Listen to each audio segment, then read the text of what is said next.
The reason people always end up running away is because of fear of failure. But what if they were able to see the probability of success in everything they do? Then they would take more risks to make drastic changes in their lives. This is the story of Bai Wu, author of the masterpiece Raise the Slime starting from today. However, he is not having a good time. As his landlord kicked him out and changed the locks, he can't even pay the rent. So now he will be forced to sleep on the streets. His most recent book was a flop, so it looks like he won't get paid soon. How long will he be able to keep it up? He will probably have to wash dishes for a living from now on. Being as he is, he decides to try his luck in the lottery. Upon entering, he asks for 5 tickets, but to his surprise, the moment he sees them he realizes that each one has a percentage. Bai Wu thinks it's because he worked too hard the night before and is hallucinating. Everything indicated that he was the only one who could see those numbers, but he still decides to give it a try. Surprisingly, he wins with the first ticket, which gives him the confidence to buy another pair. Bai Wu begins to suspect that the numbers on the tickets are his success rates, so he buys even more. He has 9 with 100% probability and 1 with 0%, so he decides to try the one with 0 to clear his doubts. This clears it up a bit more since, as the number indicated, he didn't manage to win anything from that ticket. So yes, he is able to see the success percentages accurately. The shop owner tells him that gambling is never a good thing, so he should control himself, but Bai Wu ignores what he says and buys many more tickets. The shop owner thinks he is just wasting his money.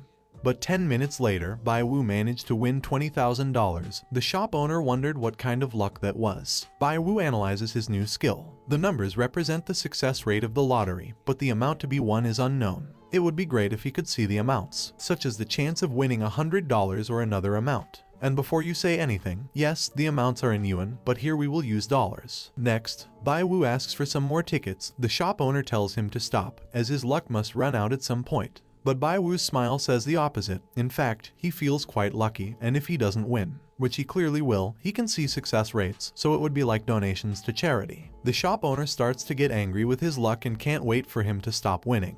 But Bai Wu keeps winning, 6 wins in a row. The shop owner couldn't understand how he could be so lucky. Moments later, Bai Wu realizes that the odds are displayed based on his questions, so if he rephrases the questions correctly and uses the odds well, he can completely fool the shop owner and change his until a few moments ago not very bright fate. The shopkeeper is sure that Bai Wu's luck won't last forever and tells him that his life is bad. But well, it's not anymore. With his new power he is able to do many things. Bai Wu buys 20 more tickets. The man in the shop warns him not to get carried away by his luck and become an addict. But that's fine with Bai Wu.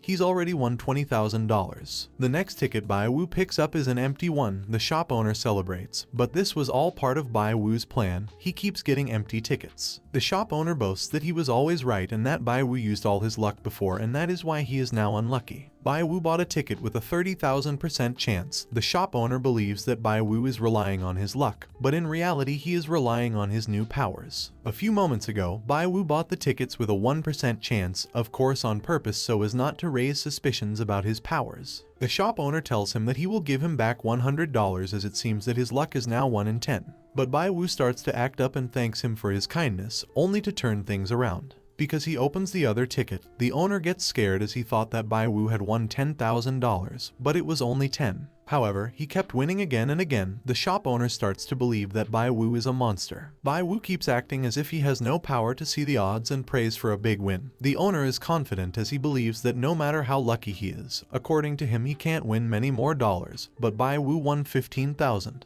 While receiving his money, he tells the shop owner to repeat what he said about his luck before. Suddenly, the owner realizes that the chances of winning are already agreed from the factory, and yet Bai Wu won many times, so the remaining chance of winning will go down. So he rubs his hands together and wants Bai Wu to keep playing and nothing will happen to his business. Bai Wu looks at the remaining lottery on the shelves and the odds are very low, so he finally decides it's time to stop. The chances of winning have gone from 30% to 5%. The shop owner insists that he keep playing, as he had won a considerable amount of money. Bai Wu tells him that he doesn't want to lose any more, as even if he loses little it is still money and he should be more diligent and thrifty. Bai Wu is satisfied with what he managed to get. Now he wonders if his powers can be used for other things besides the lottery, so before leaving, He wonders what are the chances of him opening that door. They start at 100%, and this is the proof that his powers can be applied to other things. But that percentage suddenly starts to drop, so for safety he moves away from the door. And it is moments later, a very energetic husky breaks through the glass. Bai-Wu manages to dodge the dog and continues on his way, but the shop owner becomes suspicious of his powers because he moved away from the door earlier when he could simply see the dog coming from a distance. The shop owner is suspicious, and Bai-Wu's suspicious behavior doesn't help at all. Bai-Wu wonders what the success rate is of fooling the shop owner by telling him that he is a fortune teller. The probability is 50%. So he next wonders the success rate of telling him that he is a fortune teller who has been in his ancestral lineage. The rate is 64%, barely enough to fool him. Bai-Wu tells him that he is a fortune teller, but not to compare him to just anyone, as he is from a lineage of Zhuo dynasty fortune tellers that have been around for 3,000 years. The owner doesn't believe that at all, as he believes in science and not in ghosts. Besides, if Bai-Wu belonged to that family, they would be very famous, and he has never heard of them. Bai-Wu continues with his lie and tells him that it is something that has been in his family since ancient times. He also adds that they were not part of the dynasty changes, so that's why they don't have much reputation. This guy not only has the ability to see the success rate, also the ability to invent stories. After he told him that, the percentage started to go up, so he continues. He tells the owner that he has in fact already seen those powers he is talking about, pointing to the lottery tickets. This makes the percentage go up to 80%. Bai-Wu continues and tells him that he realized his fortune and won the lottery, but decided to stop because the heavens turned against him. The times he didn't win were a sign of this. At this point, the shop owner was already convinced that Bai-Wu was a fortune teller. Bai-Wu also adds that he had a bad feeling when he went out, so he saw his fortune quickly and realized that he could be killed, and so he backed off. The shop owner now calls him master and wants to pay him for his services, as he wants him to guess something. Bai-Wu smiles as it is a good chance to test his skills. He tells him that there is no need to pay, as his skills go hand in hand with karma, so he asks him what he wants him to guess. The shop owner wants to know his financial future as his house is being demolished, and wants to know what is the maximum amount of compensation he can receive. Bai-Wu asks him the ideal price. He tells him that taking into account the dimensions of the house, it would be about $10,000 per meter. Bai-Wu asks what the odds are that the old man will receive a compensation of 2 million. It is 100%. So this time he asks for a compensation of 3 million. Same result. 4 million. Also, same result, so he tries 5 million. There the probability drops to 10%, so he opts for just over 4 million, and that is the answer he gives to the shop owner. 4 million is a lot of money, so the shop owner asks him if his calculations are correct. Bai-Wu tells him that if he doesn't believe him, he can call right now. The shop owner calls, and a minute later, they did indeed agree to give him that amount of money, so he thanks Bai-Wu. As compensation, he wants to give him $300,000. Bai-Wu hit the jackpot. Of course, he will accept that amount. Bai-Wu feels he cracked the code of life, then he leaves the shop. Everything is going well for him now, as long as he keeps using that gold mine properly. He can climb to the top of the world. On his way out, the husky from before was still there, so he uses his powers to find out if anyone had lost it. The answer was yes, so since technically thanks to the dog he won $300,000, he will help him get its owner. This husky is excessively energetic, very attached to real life if you ask me. Bai-Wu wonders what kind of torment the owner of that animal must go through every day. The dog starts to run, so Bai-Wu follows him. A few minutes later he arrives at the Central Park, where he finds this pretty girl. Bai-Wu wonders about the odds of that girl being the owner of the dog. It is 100%.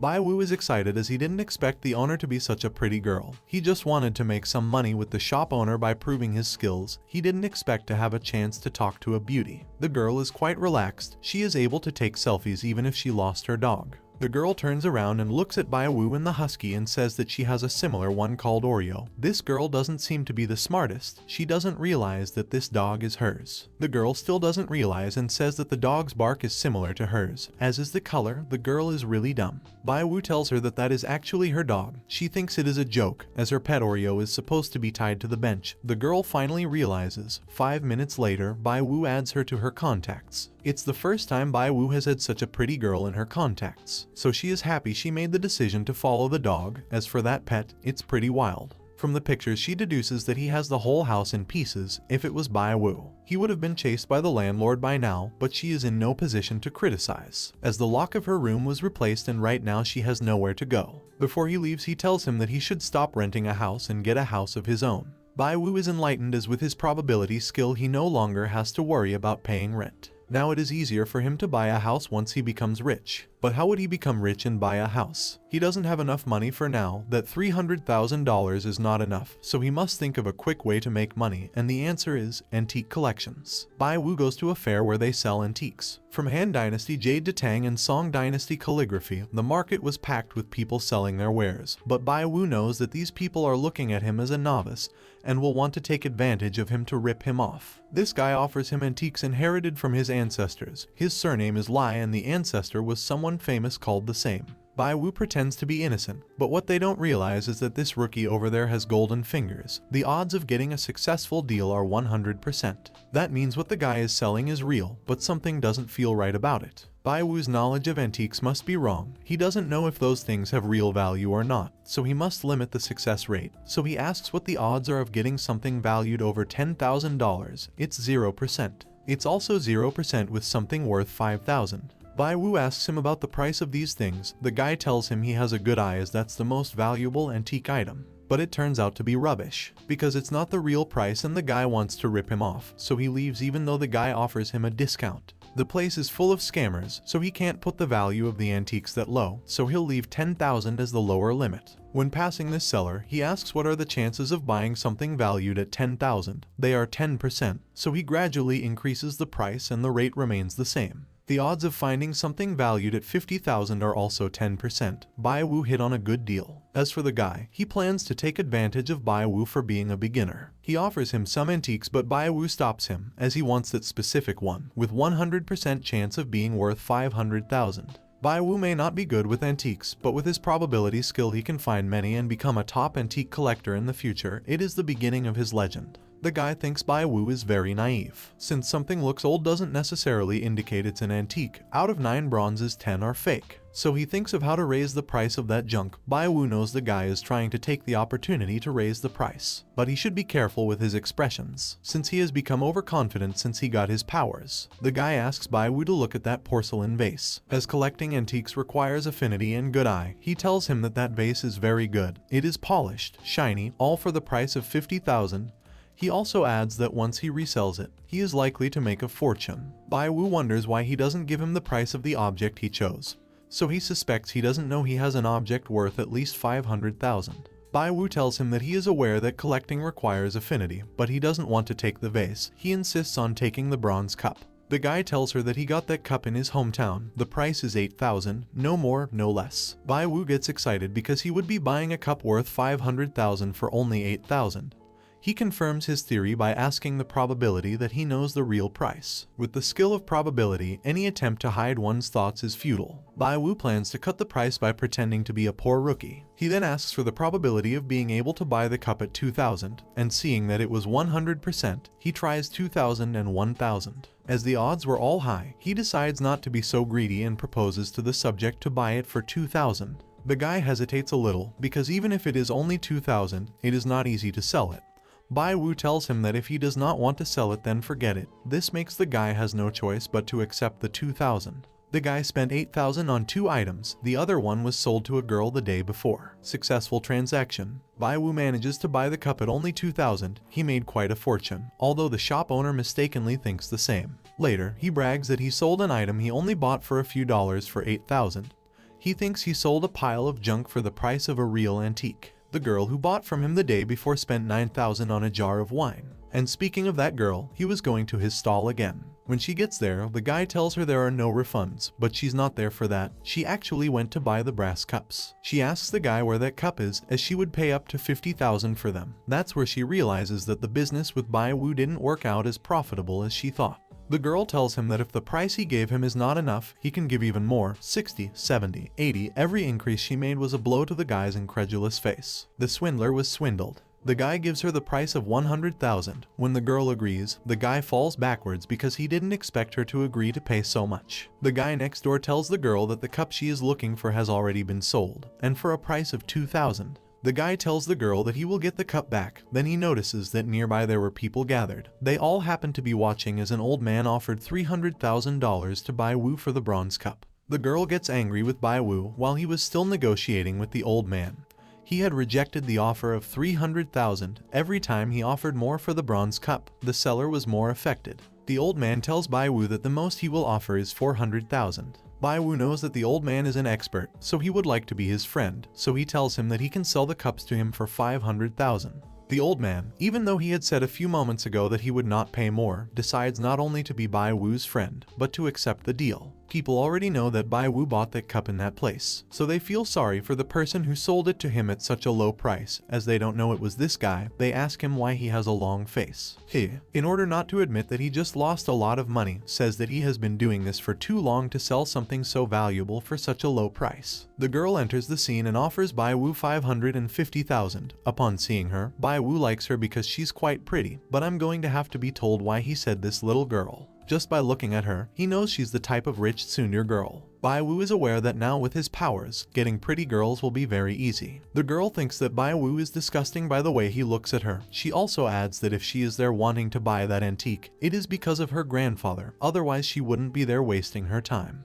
Bai Wu already knows that she also has a 100% chance of buying the cup, so she thinks about raising the price. Bai Wu says hello to the guy in the shop who sold him the object, giving him away to everyone and making him look like the jerk who sold a valuable object at a very low price. Immediately, the girl and the grandfather start arguing over who buys the cup. Seeing the girl's attitude, the old man sounds off to the old man. Bai Wu tells them both to talk it over and decide who will buy it. The girl knows that somehow Bai Wu wants to raise the price. She and the old man start to bid more, but when the old man is about to outbid her, he asks her if she knows old Codger, and sure enough, Codger is this girl's grandfather. The old man knows him too, they are friends, so he already knows that she is there to buy the drink from her grandfather. The old man's name is Lai Weiguo, a university history professor, just like the Codger. Bai Wu asks them if they will buy the object or not. The girl, after talking to Weiguo, manages to convince him so that she can buy the cup. Moments later, the girl pays Bai Wu 600,000. She managed to get 300 times the price at which she bought the cup, so why should she bother making novels when she now has anime protagonist powers? Bai Wu asks the girl for her contact under the pretense that when he has more antiques to sell, he will call her. Bai Wu tries to talk more with the girl. She tells him to stop acting like he is older than her. Bai Wu asks about the likelihood of this girl being older than him. It is 0%.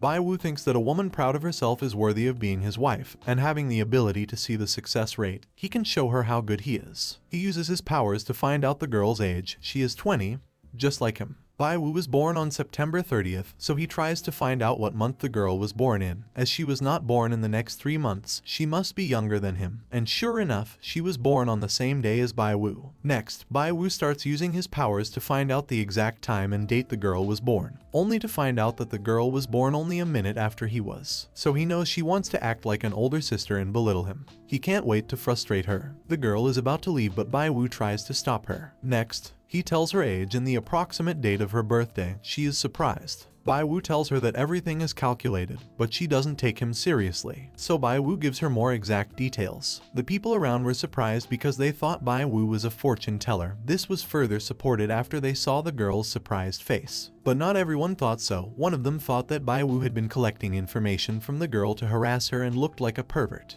The girl planned to go on her way, but Bai Wu made a bigger move and told her the exact time of the day she was born, seconds included because of that. She calls her mother to ask her about the exact time she was born after she saw the birth certificate. 3 minutes later, her mother confirms what Bai Wu had said. However, the girl refuses to accept it and waste her time with Bai Wu. He approaches her and tells her that it was just a coincidence, but she thinks he is treating her like a fool, as he even said the exact seconds of the day she was born. Bai Wu liked to see her angry, then reveals that he did the calculation.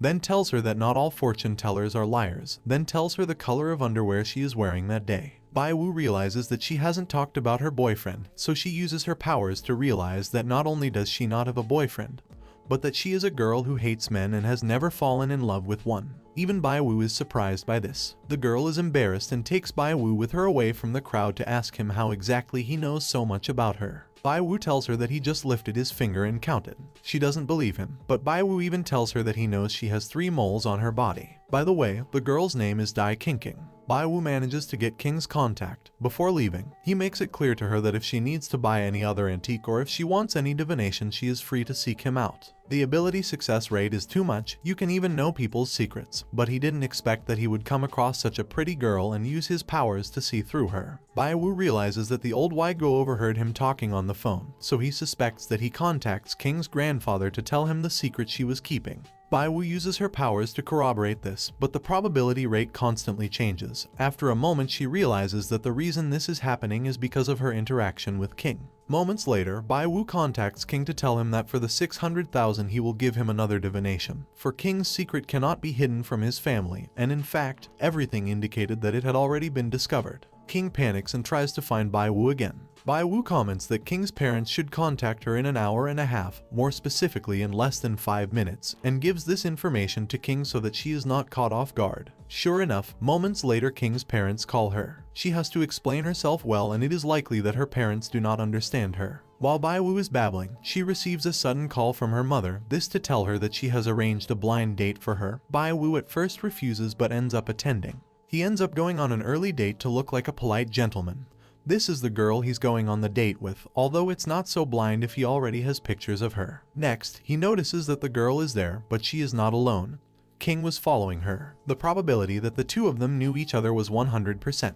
The two seem to be arguing. King even ends up crying, pointing a murderous glare at Bai Wu. The other girl introduces herself to Bai Wu. Her name is Muir and she thinks Bai Wu is a very good man and gets to the point. She wants them to be together. This shocks not only Bai Wu, but everyone in the restaurant. King was still in tears. Bai Wu didn't know what to do, and because of that, Mu thinks he is upset with her. Bai Wu tries to clear things up. Mu approaches him and tells him that she is serious. She then hugs him and wants to get even closer to him. Bai Wu had no idea what this woman was trying to do. Shortly after, Mu ends up kissing him, all this in front of King, who was frozen. Mu tells Bai Wu that it's time to go. Where to? Well, home to meet her parents. King fled the place. Bai Wu knows that despite everything that happened, Mu didn't look happy at all, so she uses her powers to realize that she's using him as a shield to make King give up. He's not going to deny that he didn't enjoy the kiss, but he doesn't feel good after that. Mu meant it. She really will make Bai Wu meet her parents. The probability of this is 100%, so Bai Wu deduces that she's not just using him as a shield. She's seriously looking for a boyfriend, so she most likely just wants to get a boyfriend to make her parents happy, and indeed, she does. Bai Wu tries to talk to her. Mu acts arrogant, saying that he was the one who took advantage and now he wants to repent. But he doesn't. Bai Wu doesn't repent. It's just that he hasn't even said yes yet. What is Mu thinking?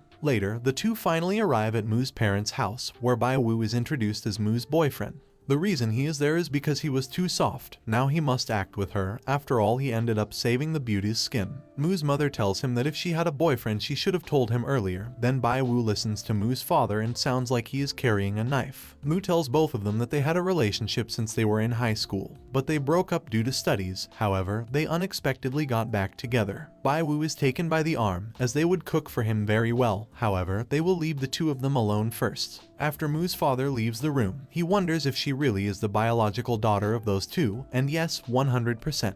The mother wants to go into the room to bring them fruit, but the father insists that they be left alone while they cook a delicious meal. Mu tells Bai Wu that this is the first time her parents have seen her with a boyfriend. That's why they are so excited. Mu's parents are trying to hear everything behind the door, so they have to keep quiet. The father has a plan in case things get messy, the knife thing if it was true. Bai Wu was confused and ended up involved in this situation, so he wants to set the record straight with Mu. He tries to approach her, but not to touch her. Don't misunderstand, he just wants to talk. Mu tells him that they need some time to adjust to this relationship.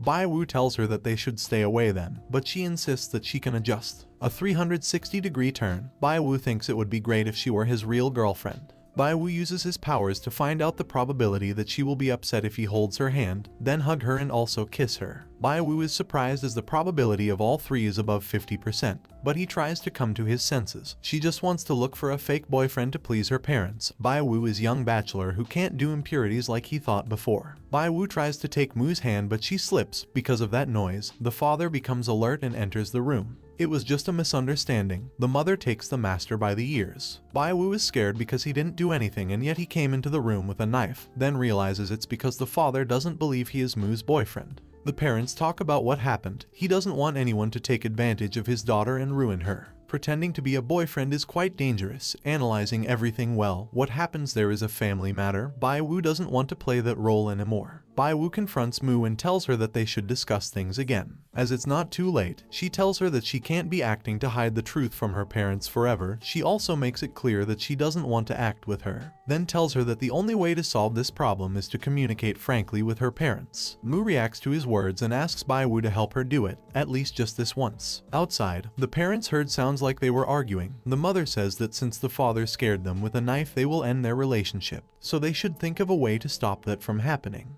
Bai Wu leaves the room and goes straight to the door to leave. She can't stay anymore because he is not helping her, on the contrary, he is hurting her. But when she is about to put on her shoes, she realizes that they are wet because Wu's mother accidentally did it. Mu asks her mother how she ended up getting Bai Wu's shoes wet, as it is uncomfortable to walk with her shoes like that. The mother proposes Bai Wu to stay there that night. Bai Wu has already made things clear with Mu, now it's up to her. Bai Wu pulls out the most exaggerated and least credible excuse to make it clear that she can't stay there for the night, so then she leaves. Mu dismisses him with a smile. The next day, Bai Wu goes to the fair from earlier. The guy from before is still upset because he was ripped off by Bai Wu, and not only lost money, he was also embarrassed. To his surprise, Bai Wu visits him again. Bai Wu asks him if he has gone to the camp to collect good artifacts. The guy thinks it is a coincidence as he came at the right time. He was collecting artifacts all night. This time he has a lot of good stuff prepared. He shows Bai Wu a set of porcelain he supposedly spent 50,000 on. Before buying, he made sure to ask the villagers and they told him that all those things were good. He even heard that those things had been abandoned at the end of the Sui dynasty, so that porcelain probably comes from the Tang Sankai dynasty. This excites Bai Wu. The guy asks Bai Wu how much he intends to pay for that porcelain. He says 60, but then he thinks again. 60 is too little. Bai Wu will think about it to give him a reasonable price. Bai Wu asks if that set of porcelain is really from the Sankai dynasty. With only 14%, he doesn't have to look anymore because he knows they are fake, but then he realizes that among the 7 porcelains, 1 is real, so there is a genuine antique in those 7 porcelains. If that is true, they could be worth 10 million. Bai Wu asks the guy for the whole set. He thinks he fell into his trap and tells him that the price for the set is 600,000, far from what the guy might think. Bai Wu is excited to see such an affordable price, so he immediately agrees to pay him and runs off with the whole set. After she leaves, the guy comes to his senses and realizes that there could have been real products in that porcelain sea. He refuses to believe it as he bought those porcelain pieces from a hand-painting shop, then tries to put on airs to forget about the fact that he most likely ended up being cheated by Bai Wu again. Next, a pink car arrives and this girl gets out to ask him where the artifacts he sold her the night before are, as she wants them back and offers him $1 million. Among the artifacts that this girl sold him was that porcelain set that Bai Wu had just bought. This set is very important to this girl's grandfather. The guy in the shop tells her that it's not that he doesn't want to sell it back to her, it's just that he already sold it to someone else. The girl feels lost because she doesn't know which of these porcelains is the real one. The guy tries to calm her down by saying that even though that porcelain is her grandfather's work, it is still a fake. So he tells her that she should just apologize to her grandfather and that's it. The girl replies that the material is not fake at all, because in that porcelain, there is a piece of Tang Sankai that has been left by her ancestors for generations. Many people want to buy it. Even someone before offered 10 million, but her grandfather didn't want to sell it. This man makes fun of the guy because yesterday he sold a bronze cup valued at 600,000 for only 2,000 and now he sold a piece of porcelain valued at 10 million for 500,000. The girl asks where the guy who bought the porcelain set went. Meanwhile, Bai Wu was meeting this old man showing him the porcelain pieces to sell to him. He is surprised as he also has such a porcelain camel in his house. It is strange to him as it is a porcelain of hundreds of years old. Moreover, just now Bai Wu told him that it was Wang who sold him the set. That is the name of the guy Bai Wu has been negotiating with. That is why the old man thought that it was his granddaughter who sold him that secretly. As it is too much of a coincidence, Bai Wu uses his powers to find out if that Tang Sankai originally belongs to that old man, and the answer is yes. Bai Wu suspects that maybe that object was stolen by Fat Wang, but the chances of that are nil. It was actually the man's granddaughter who sold the object to Wang. The old man tells Bai Wu that the Tang Sankai is estimated to sell for 12 million at auction, so he offers to buy it from Bai Wu for 9 million. Bai Wu thinks 9 million is a good price, plus the old man is the original owner, so he ends up accepting the deal. The old man gives him his contact letter in case Bai Wu has any other valuable items in the future. Bai Wu leaves the place and the girl from before is running there. She realizes that if she keeps running she might fall, so she tells her to be careful not to fall. The girl tells Bai Wu to stop talking nonsense. Bai Wu uses her powers and to no one's surprise, this girl is Mr. Chi's granddaughter, the one who sold the Tang Sankai, yes, the spendthrift granddaughter. Moments later, what Bai Wu had told her happens. He ends up falling but she holds on to him as she wonders how he managed to get it right when he said he would fall. The girl tells Bai Wu to let her go, but it is she who is holding him. Bai Wu is about to leave, but the girl stops him by telling him that he is lucky, as she is on urgent business and can't deal with him now, but she will leave her contact information to deal with him later. Although to me this is an excuse to share her contact with him.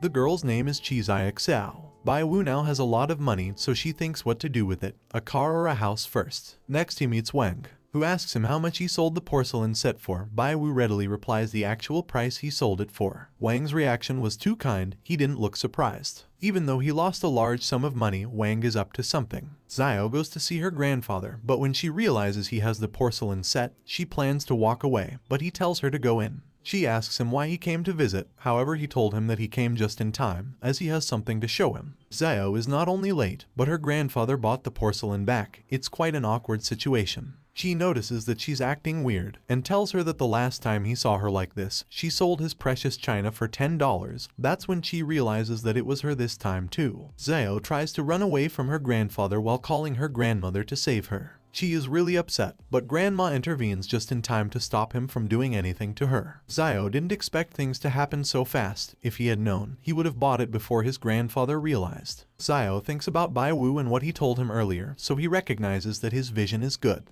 Bai Wu gets the creeps, so he uses his powers to realize that Wang is planning to do something to him, though the system responds to him in a rather ambiguous way. Bai Wu thinks about what Wang might try to do, maybe hire someone to take over, or maybe he continues to collect parts to confront him and try to trick him. 100% the second option. Bai Wu is confident, now he has the power to see the success rate, there is no way he can lose to him. Bai Wu thinks that if it wasn't for Zai Xiao's recklessness he wouldn't have made that amount of money. Selling antiques by mistake at $200 is pitiful, the world of rich people is complicated to understand. He also thinks of all the girls he has met so far, they are all weird, and now he got involved with Zai Xiao. Bai Wu comes up with a bold idea, try to guess the leaks in the antique market beforehand. Bai Wu goes to the stop, where he notices that Zai Xiao is also there. After seeing what she wrote on her nets, Bai Wu thinks she is stupid. But that's not the point, because Bai Wu realizes that something's not right with that guy over there. A thief? No, it's a pervert trying to get close to Zai Xiao, so he immediately sends him a message to warn him. Xiao calls Bai Wu Crow-mouth. He clarifies that he just wanted to help her, but she keeps saying those derogatory words to him, so Bai Wu tells him that if he knows something will happen, he won't say anything. The guy gets closer and closer to her. Bai Wu thinks Xiao doesn't know what's going on. By the time he plans to intervene, Xiao hits the pervert over and over again like a pro wrestler. The girl's size is inversely proportional to her skill. Xiao begins to realize that Bai Wu can see things that others cannot. Bai Wu tries to leave, as he is afraid that if she finds out that it was him who bought the Tang Sankai, she will finish him off. Bai Wu wants to get away from her as soon as possible to go and see the dealer, but the chances of that happening are nil. Desperate, Bai Wu wonders what will happen this time. Bai Wu thinks he will be delayed due to a traffic jam or a traffic accident. But both options are null and void. However, he has a very bad feeling. Bai Wu wonders if there are gangsters on the bus, and the answer is yes, a gangster is setting fire, and who is also on the bus right now. Bai Wu gets desperate, so he has to rush to call the police to tell them that someone wants to set the bus on fire. If the gangster succeeds, many people will die. Bai Wu must stop this at any cost. He calls the police and is clear and direct, telling them that someone wants to set the bus on fire. The police ask for his location. Bai Wu gives the exact address and tells them that the gangster is inside the bus. The cops would send someone immediately. Bai Wu tells them to hurry, as the gangster has 8 or 9 liters of petrol with him. It is at this point that the police ask Bai Wu how he knows exactly what will happen, and they ask him for proof. The police ask him again and again for the exact evidence and how he knows all this. Bai Wu has no proof, he actually has a superpower. The police are already on their way, however, Bai Wu must identify the gangster. He notices that Xiao also got on the bus and worries that he might cause some kind of trouble. Xiao looks at Bai Wu gets nervous, he just wants to find the gangster and get out of there. The police contact him to tell him that they have already spoken to their nearest officer, which means that the policeman is inside the bus as well. However, the officer doesn't know what the gangster looks like, so Bai Wu has to think of a way to identify him. The gangster should be sitting down. Bai Wu goes into the bus looking for the gangster. Xiao follows him. 9 or 8 liters of petrol is not an easy thing to bring, so Bai Wu suspects that the gangster put the petrol in bottles, also that he must be carrying a backpack. Next he comes across this guy here, it's definitely him. Because of the way Bai Wu was looking at him, the guy realized that something is wrong, so he must be getting ready to move things forward. Bai Wu thinks about whether he should do something to lower his suspicions or hurry up and stop him. Suddenly, Zhao taps her shoulder and asks why he's trying to hide from her, since the police officer must be paying attention to Bai Wu's movements. He starts making a fuss and calling Zhao a bouncer to get attention. Zhao doesn't take this very well and plans to hit Bai Wu, but when he tries to dodge her, she opens the gangster's backpack and reveals all the petrol he was carrying, which makes the gangster furious. Bai Wu asks the police officer for help. Suddenly, the gangster is beaten by Zhao until he is immobile and arrested because surprisingly, Zhao was the undercover police. Zhao realizes that those bottles were actually filled with petrol. Bai Wu was shocked to realize that she was the police officer. When everything was settled, Zhao approaches Bai Wu to ask him if he was the one who reported the situation. He asks him to explain how he knew it would happen. Bai Wu tells him that if he reveals his secret, he must keep it a secret. Bai Wu knows he can't say nonsense, he can't fool Zhao, he must get out of there fast. Zhao won't let him leave. He asks him again how he knew. Zhao asks him how he knew there was a gangster on the bus who would try to set it on fire. Bai Wu replies that it's just coincidence and that it's his job to maintain a harmonious society. Zhao tells Bai Wu not to forget that he was not yet inside the bus when he called the police, plus he knew exactly how many liters of petrol the gangster was carrying. Bai Wu replies that he just guessed. Zhao thinks about taking him somewhere else for a chat and tea. Bai Wu realizes that this girl is trying to kidnap him. He thinks that this time something bad will happen. However, Mu was nearby because his car broke down and he sent it for repair. Mu asks Bai Wu what's going on. He comes up with an idea and winks at her. What he came up with was to act like Mu's boyfriend and he starts apologizing to her for cheating on her. He makes a big scene telling her that he has nothing to do with Zhao. The people around were shocked to see all this, what gossips they are. Bai Wu accuses Zhao of tormenting him, then turns to her and tells her that he loves his girlfriend Mu very much and asks her to stop bothering him. It looked like a scene of two girls fighting over a boy. Mu plays along with Bai Wu and asks Zhao to stop bothering her boyfriend. Despite all this, Zhao still didn't leave. On the contrary, she turns to look at Bai Wu and then punches him in the stomach and then leaves, but not before warning Mu that she should be careful with him, as he might not be a good person. Even though the punch hurt, she finally took care of the problem temporarily. Mu helped him because he helped her last time, so now they are even. But it doesn't stop there, because King was also there and thinks that Bai Wu is bothering Mu.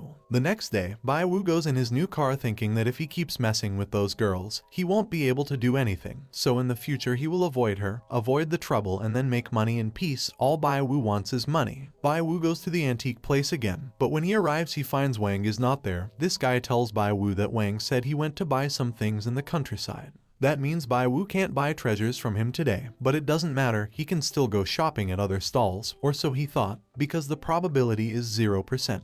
In fact, there is a 100% chance that he can't get any treasures that day. Bai Wu wonders why the system is showing him something different from what it showed him the day before, but he doesn't care and will search anyway, not realizing that King is after him. A few minutes later, he comes across a genuine treasure in this gentleman's stall. The guy offers him 3,000 or if he wishes, a 5% discount. Bai Wu tells him that a 50% discount would be better and the man immediately accepts. Everything indicates that the man has no idea that this product is real. Bai Wu is about to buy it. How can the system fail? So King arrives to offer the guy the original price, 3,000.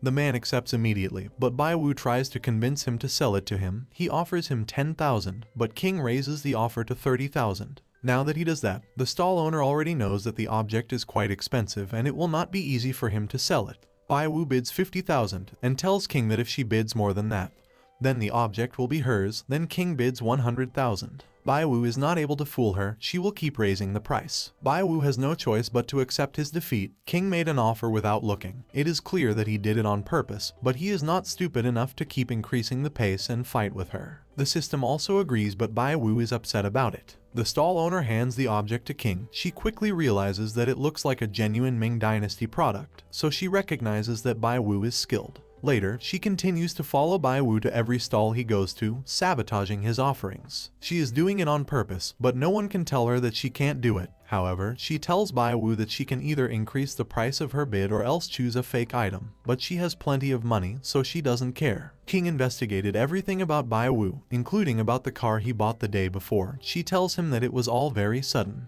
Bai Wu tells her that it was just luck and that he made that money legally without committing any crime. She reminds him that last time he told her that he can calculate it. According to King's investigation, Bai Wu was a very ordinary person who didn't inherit anything from his family. She mentions that she doesn't know what dirty tricks he used and tells him that he won't be able to reach the top. King threatens Bai Wu and tells her that from now on, she will take it upon herself to cut her off. She warns her not to look for a way out as she won't be able to do anything. This girl is crazy. Bai Wu tries to pull herself together and tells him that even though he has raised the price over and over again and prevented her from making money, King's actions did not scare him at all. And she makes it clear that, believe it or not, King will not be able to stop him from making money. She tells him that if he does, he should try, as she guarantees that she won't let him make a single penny. As long as Bai Wu buys something, King will come in to raise the price and take it from her. Bai Wu walks around many stalls without buying anything. She even goes over to whisper to this vendor. King is confused as Bai Wu is just talking to people and does not seem to be buying anything. Bai Wu asks the success rate and it is 100%.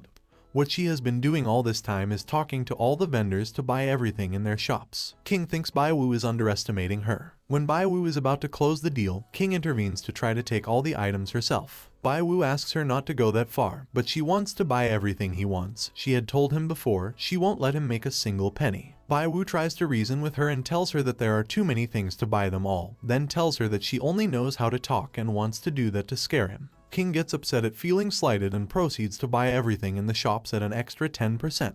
King tells the salesman not to stand still and to start moving fast. The salesman asks King for an address to deliver everything to. King mocks Bai Wu because even though he is a fortune teller, he can still beat him, but he smiles because everything went according to his plan. What he agreed with the sellers was to split the money in half. Some sellers already transferred the money to him. King looked like a fool, so she gets annoyed with him. Bai Wu conspired against her. Wasn't she not supposed to let him earn a single penny today? Bai Wu is steps ahead of her. King gets angry and leaves. Bai Wu laughs at her and asks her to walk away slowly. Suddenly, she receives a system update and is completely shocked. Even though Bai Wu has just made a fortune, he's a little afraid of what King and his family might do. The system was upgraded, yes, but it doesn't seem to have changed anything at all. Will he be able to tell the difference when he uses it? That's something he'll see later. Right now, his skills and strength are more than enough, but he still has no contact with a powerful person. If he wants to make a lot of money, he must expand his network. But the question is that, how can he do it? Moments later, this gentleman speaks to him. He is King's butler. Bai Wu asks him if he is there because King sent him to take care of him. But it is a misunderstanding, because the butler tells him that King sent her to invite Bai Wu to a celebrity meeting as a way of apologizing for what he did. But it all sounds very strange from what he knows of King. She is not that kind of person, but Bai Wu knows that if he goes there he has the chance to meet powerful and rich famous people. It is a great opportunity to expand his network, so he agrees to go. An hour later, Bai Wu goes to the meeting. King greets him and then introduces him to some people. He introduces him to young Master Wang, the future successor of Xinghai Group, also to Zhu, owner of StarTech, and also to Liu, CEO of Eve Media. They are all famous people. Bai Wu feels a bit nervous to meet them face to face. King laughs at him as he senses how Bai Wu looks embarrassed to be with famous people. It turns out that King wished to see him in that state and then take it as a joke. Bai Wu must control himself, for if he does not calm his nerves, he will be grieved to the end. He gets an idea. No matter how famous they are, they eat and drink too, so he imagines them going to the toilet to calm his nerves. Next, he introduces himself to them. King is surprised to see that suddenly, Bai Wu is no longer nervous. 5 minutes later, as they sit down, King tells him that she is surprised that he could talk to these celebrities. Bai Wu confidently tells him that there is no difference between a celebrity and an ordinary person, but King assures him that he will soon know the differences between them. Moments later, this bald man opens the subject of the meeting, charity auction. King has a Ming Dynasty porcelain plate and would like to auction it off, and since Bai Wu is an antique expert, she hands it over to him. Now it's up to him to estimate and bid. Just as he said, she did that for him. The auction can use his name. She tells Bai Wu that it is a great opportunity to get a good reputation in front of celebrities. It is something that will help him in the future. Bai Wu agrees. All the people there are famous, so if they can remember him, it will surely help him expand his reputation in the future. Bai Wu thinks he is dreaming. Why on earth would King be nice to him?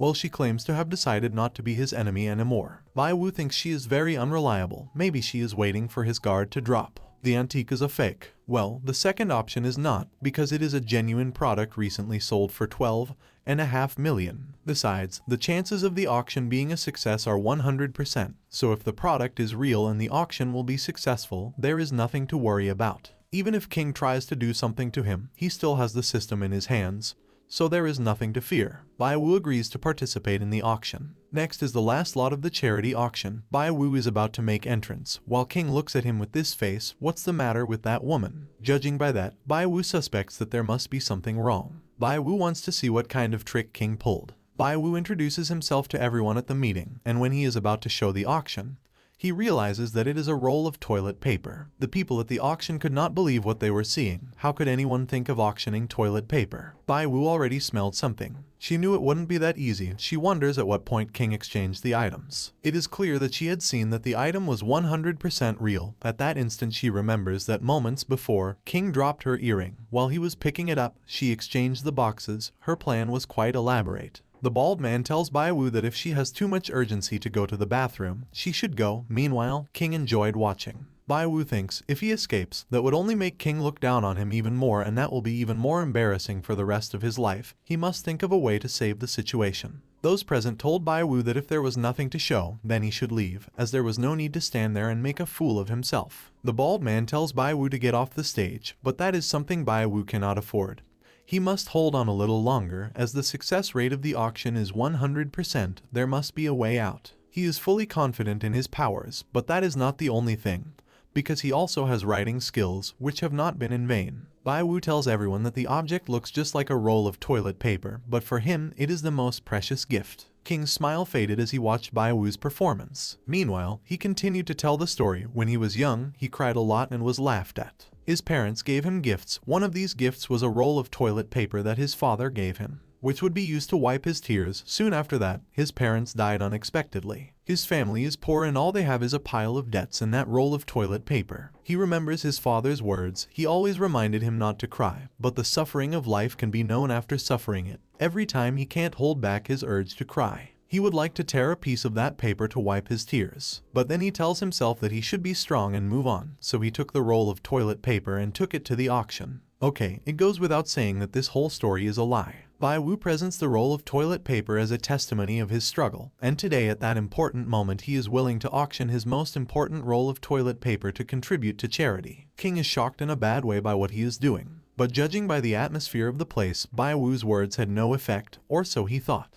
Because this guy considered that the story is very interesting and offers him 100 mil for the roll of paper, and done deal, the auction ends. Bai Wu really made it, no wonder. He has the power to see the success rate and to be a trickster. Bai Wu managed to overcome King's evil intentions once again. She tells him that she was just lucky that time, but warns him that the next one won't be so easy. Although Bai Wu saved her reputation, her plan to meet celebrities seems to be over. Although Bai Wu is a very good liar and is able to make up stories, in most people's eyes, he was just a clown. King is also gone, and without her, no one would pay attention to him. Bai Wu must work hard to make money. As long as he has money, he will be able to have status and dignity. Then Bai Wu realizes that the guy who bought him the toilet paper is with Mu. The system tells Bai Wu that both Mu and that guy have a business cooperation with each other and they are about to get married. Bai Wu wonders how the system suddenly became smart, maybe because of the upgrade. Bai Wu now understands why Mu treated King that way. He also adds that the world of the rich is complicated, and it's something he doesn't want to deal with anymore. Getting money with a peaceful mind is quite serious. Bai Wu wants to get an assistant in the antique circle. After all, it is the only circle he is familiar with. Despite everything, he misses Wang a bit. He doesn't know if he has found treasures recently. The system tells him that there are treasures to be collected from Wang. Bai Wu finds it strange that Wang always has good items, but he is always the one who makes a fortune. Then he thinks about the possibility of cooperating with him. After all, he has a good way in the antique circle. It will be great for Bai Wu to have him as an assistant in the antique circle in the future, so that's what he will do. The next day, Bai Wu goes to see Wang. Wang tells him that he has nothing to sell him. Bai Wu tells him not to be angry, as he is only there to talk about possible cooperation. Since Wang is a lucky guy who always buys good items, and Bai Wu on the other hand can see the valuable things, if they work together, they will be the greatest partners. Bai Wu tries to convince him they will sell things and the profit would be 50-50. Wang annoyed asks him why he would need to work with him, as he has been in that business for a long time and says he knows what he is doing. Wang doesn't trust much and thinks Bai Wu is there to make him lose face again, so he asks him to get the hell out of there. Bai Wu is now afraid that if he says 2 more words to him, Wang will get angrier at him, but he didn't come here to argue, so he thinks he'll back off for now, as he's sure he'll get another chance to talk to him and sooner or later they'll cooperate. As he is about to leave, he notices that a couple of guys went to see Wang, so he wonders if he is buying or selling something. What they brought him was the 7-star Cao sword. Bai Wu wonders how could that be the 7-star sword, so he wonders if it's a real sword. To no one's surprise, it's not a genuine product. These 2 guys want to take advantage of Wang's naivety. Bai Wu thinks, well, Wang is not able to see that the sword is fake. Those two have pretty high cheating skills, but they can't cheat Bai Wu. Next, he wonders what the fake point of that blade is. The system asks him if he is blind, but he is not joking. He really can't see it. The system shows him the sword up close, so he thinks the fake spot is the gem. But then he remembers that Wang is good at seeing artifacts. If the gems were fake, he would know from the start. Could it be that there is a fake spot under the gem? If he tells Wang that the object is fake, will he believe him? Bai Wu decides to intervene and tells them that the skills of those who created that one are the same as the original. They still don't seem to get it. Wang mentions that he has analyzed the knife and everything is fine. He also boasts that because he has been in the business for years, he knows what is real or fake. He mistakenly believes that Bai Wu wants to buy the knife and lashes out at him. Bai Wu tells him that if he proves that the knife is fake, Wang must agree to cooperate with him in the future. Wang does not agree to these terms, so Bai Wu asks for the price of the item. It is 500,000. Bai Wu tells him that if he is wrong about his suspicion, he will pay 10 times that, so Wang hands him the knife to quickly show him why he says the knife is fake. Bai Wu looks at his surroundings until he takes this object to hit the razor, leaving everyone with their mouths open. This makes the gem come off and Wang is furious, but Bai Wu knows what he is doing, because just below the gem there was a QR code. This proof is irrefutable. Thus, Bai Wu asks him if he is now willing to collaborate with him. Wang confronts the guys who wanted to cheat him. He was about to beat them up, but they quickly ran away. Wang asks Bai Wu how he knew the knife was fake. Now he thinks it was Bai Wu who hired those two people to trick him. Bai Wu tells him that if he was able to get an item on the level of the 7-star sword, he wouldn't be asking him to collaborate. Bai Wu asks him if he wants to know how he knew, but Wang doesn't want to hear it yet. They were about to agree to collaborate, but not yet, because Wang thinks that if they collaborate, Bai Wu can sell it in the future, so he tells him that he should get someone else to collaborate with. Wang has his reasons. He has been in that business for a long time. He has experienced many things, and if one thing is for sure there is that nobody is honest. So that's why he doesn't want to trust anyone. That's why he tells Bai Wu that it's better to forget about collaborating. But he will let him take anything as a reward for helping him. Bai Wu asks what kind of things these are. Wang shows him a robe that Master Xuanzang left behind when he was learning writing. Bai Wu asks him where he stole it from, as it still has cigarette butt holes in it. Then shows him a sea bowl, which looks more like an ordinary bowl from a restaurant. He will now offer her his special object. Bai Wu wonders why everything he is showing her is worthless, as the system had said earlier that he could get valuable items from Wang.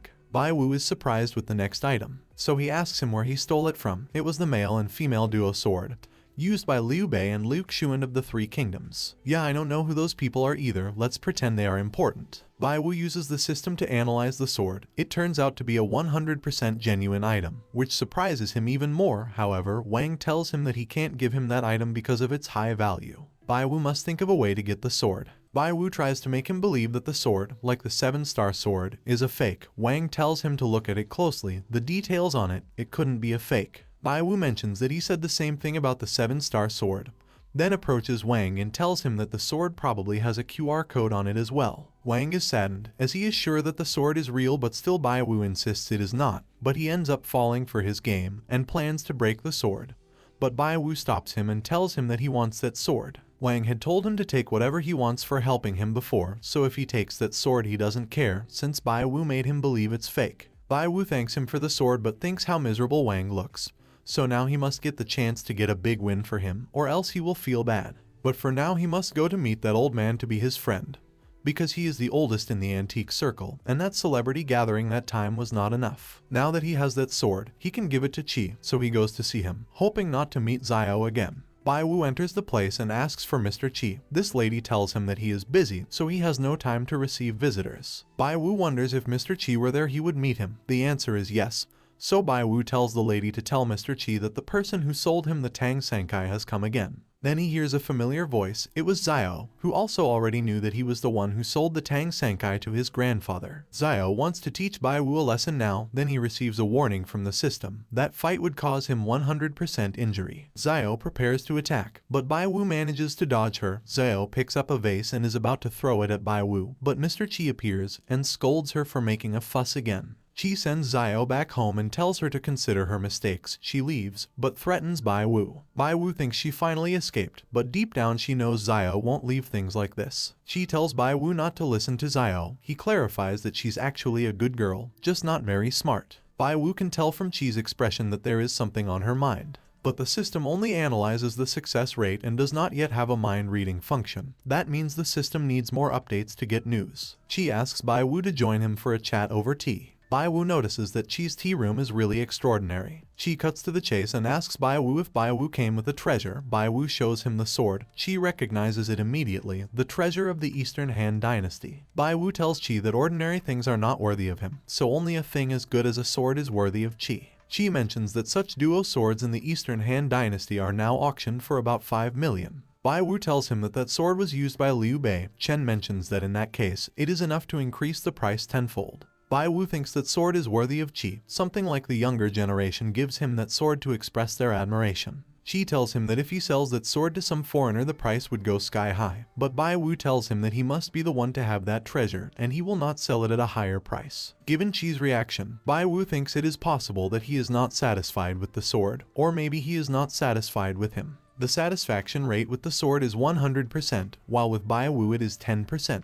Chi thinks that the gift is too much for him, so he doesn't think the old man will accept it. Plus the old man makes friends based more on personality and skill than on the weight of a gift. Bai Wu knows that was a rejection of nudity. He thinks Chi thinks he's not qualified to be his friend. Not 100% qualified. Chi tells him that if he gets anything else in the future, he can take it and he won't treat him badly. Bai Kui gave him a sword with the intention of establishing a relationship with him, but ended up being rejected because he is not qualified. He thinks old Chi is interesting. All indications are that if you don't have any real skills, you can't be friends with him. Bai Wu gets going. He reminds Chi that a few moments ago he said that if those swords were used by Liu Bei they would be worth 50 million. Chi asks him if he is sure that sword was used by Liu Bei. Bai Wu nods, and tells Chi that he must be wondering how he knows that. Bai Wu tells him that although he is an ordinary person, he managed to learn something.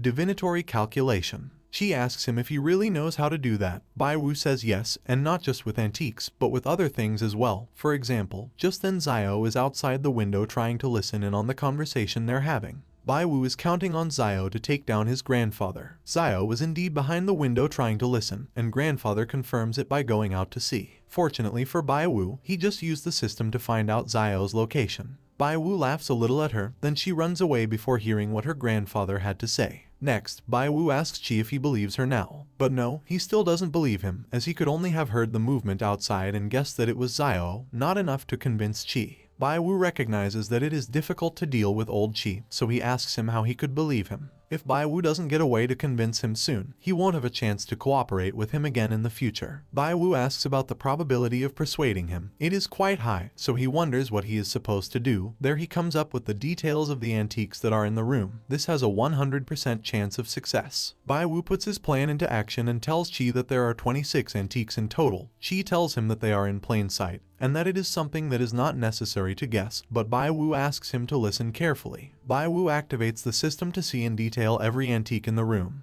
He starts with a set of sandalwood utensils, which is supposed to cost about 20 million.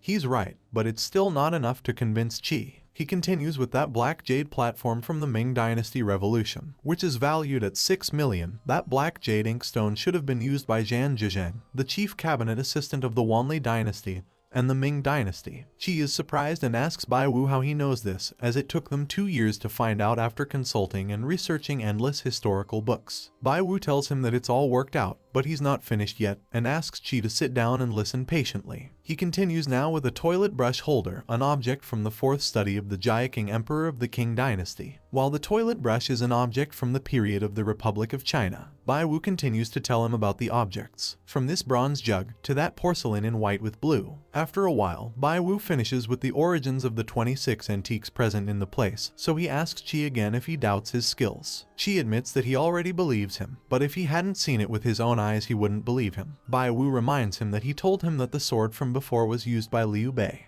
Chi admires Bai Wu's clever calculation. She did a textual research on the heritage and provenance of things in that house, but he is not able to prove that the sword was used by Liu Bei, so he finds it mysterious and risky to say that it had been used by Liu Bei without a solid basis. She still doesn't believe him. Well, he does, but he still goes against him. Is it because he has something to tell him? Or maybe he wants Bai Wu to help him in some way. And so it is, 100%.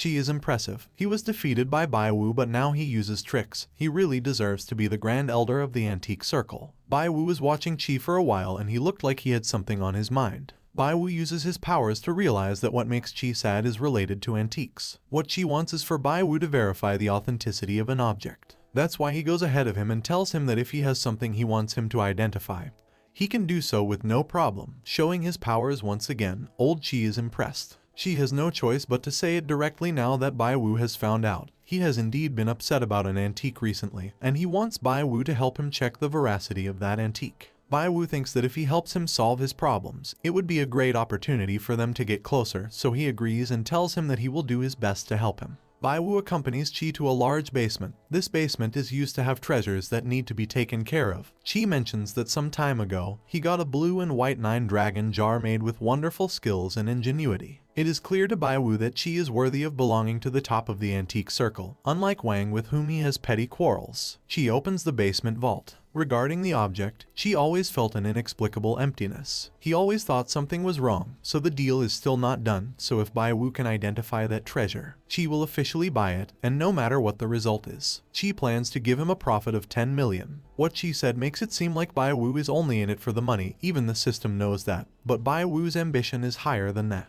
The object is behind that other vault. As they enter, they finally arrive. Bai Wu is surprised as the object is something extraordinary at first sight. That was the so-called 9-dragon jar and its price is 1.3 billion. Bai Wu is impressed with the price and tells Qi that he will do his best.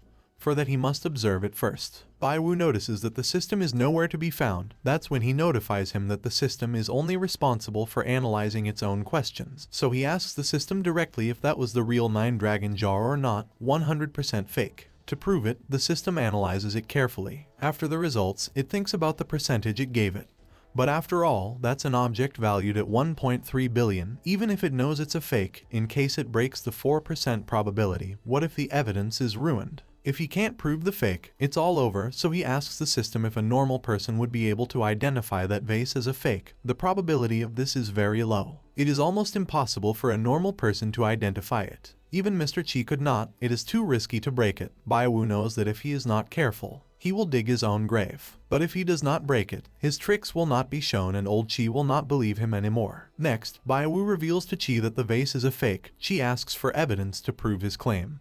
Bai Wu tells him that the evidence is on the bottom of the vase. After looking at the bottom of the vase, Qi still sees nothing wrong. But what happens is that the evidence is inside the bottom of the vase. That's when Qi realizes that Bai Wu plans to break the vase, but only that method can prove that the vase is fake. Qi thinks about it. However, as the deal is not yet official, the ownership of that vase is not in Qi's hands. It is very important to break the vase, and if Bai Wu really wants to do it, then Qi will inform Mr. Zhang about it. Honestly, Bai Wu is also afraid of breaking the vase, but he must take the risk, so he tells him to contact the owner of the vase to confront him face to face. Moments later, Zhang appears and asks Qi why he called him. Bai Wu will deal with Zhang to see his intentions. The first thing he tells him is that he looks like someone who sells fake antiques. Zhang gets angry after hearing this. Bai Wu cuts to the chase. He tells Zhang that that vase over there is fake.